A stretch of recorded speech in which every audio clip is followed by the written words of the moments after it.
Eva, quelle imitation. On regarde avec vous du côté des programmes du soir. À quoi ressemble votre zapping aujourd'hui, Alors, une Eva Rock? délicieuse attente, cette douce sensation que je ressens quand je sais que vont débarquer des programmes que j'attends avec impatience. C'est le cas d'une nouvelle saison d'une série et c'est le cas ce soir avec Cols sur Canal+.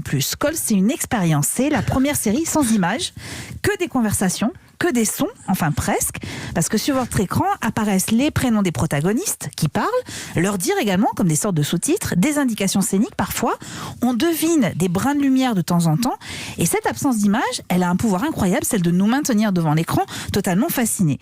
On va écouter la série, fermez les yeux, essayez d'imaginer, c'est une conversation téléphonique entre Constance et Dany, la première a un peu trop bu, elle sort d'un bar, elle appelle sa femme qui vit aux États-Unis, c'est la nuit, et Constance est seule.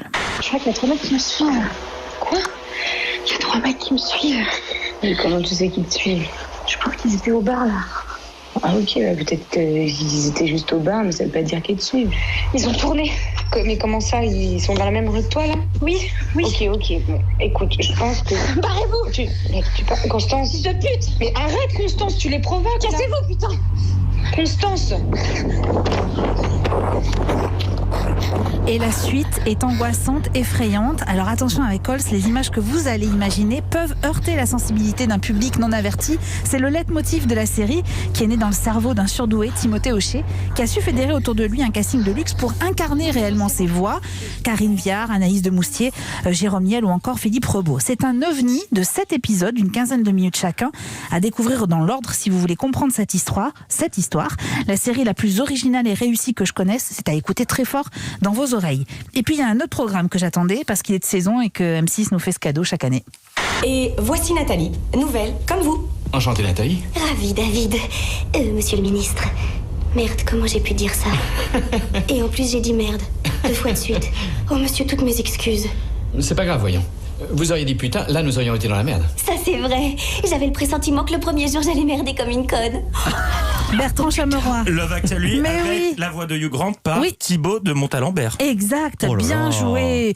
Hugh Grant dans la peau du Premier ministre, un film choral pour 10 histoires d'amour dans un Londres enneigé. C'est le film Chocobon, c'est-à-dire que c'est sucré, très sucré, presque écœurant, mais impossible d'y résister. On y revient avec délectation. Et parmi les scènes craquantes, le mariage de Juliette et Peter, au cours duquel les copains ont préparé une surprise musicale. There's nothing you can do that can't be done.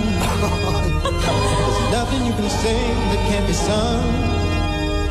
There's nothing you can say that you can learn how to play the game. It's easy. All you need is Voilà donc ce soir, début de soirée avec Love Actually sur M6 à 21h05 et à 23h25 on file sur Canal+ pour regarder et écouter la 3e saison de Cols. Merci beaucoup, Cols. J'ai adoré cette formule, les images que vous allez imaginer. Oui. Merci beaucoup, Eva Rock. Merci beaucoup, Bertrand Chameroy.